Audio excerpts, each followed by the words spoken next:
今日咧，我想介紹啲好嘢俾大家用。呢一個產品咧，其實我自己都 keep 住用咗一段時間嘅。因為我發現咧，佢真係好好用啊，所以咧，我一定要將呢一個咁好嘅產品咧，去 share 俾大家啦。咁其實佢就係一支死皮水嚟嘅。咁乜嘢叫死皮水咧？就係平時如果你自己喺屋企有收開死皮嘅習慣，都知道啦。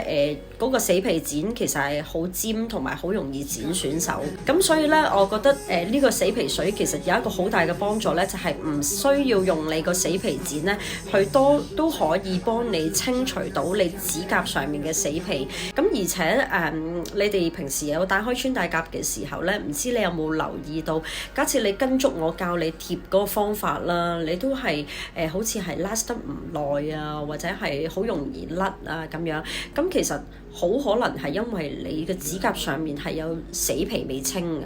咁如果你清除咗指甲上面嘅死皮之後咧，其實你嘅穿戴甲都會係 last 得耐啲嘅。咁一陣間個方法點樣用啦？我一陣間都會示範一次俾大家睇嘅。咁呢一支死皮水啦，咁其實一支咧就有30ml嘅。咁30ml咧已經係可以用到好多次㗎啦。因為咧就只需要咧喺你指甲上面咧，每一個指甲上面滴一滴咧，咁就已經 OK 㗎啦。好，咁我而家即刻去同大家示範一下呢支死皮水係究竟係點樣用嘅。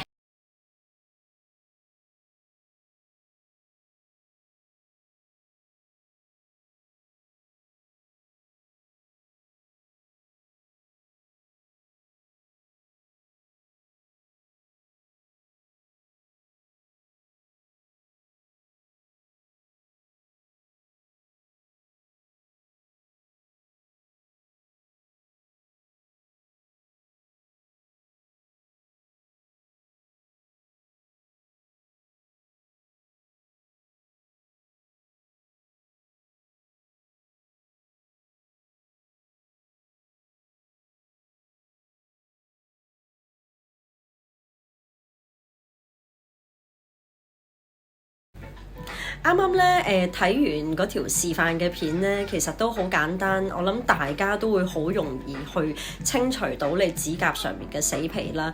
而且咧片入邊咧見到我其實清咗出嚟白色嗰啲咧就係一啲死皮嚟㗎啦。因為有陣時你望自己嘅指甲以為好乾淨啦，但係咧其實原來有咁多隱藏嘅死皮係埋咗喺你嘅指甲側邊嗰度。咁所以咧正呢一支死皮水咧就可以幫助到你。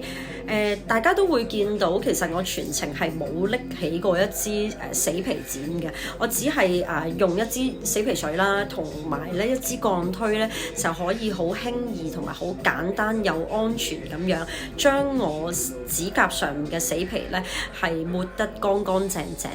咁如果對我哋呢一支死皮水有任何問題啦，又或者如果有興趣嘅，可以落嚟門市睇下㗎。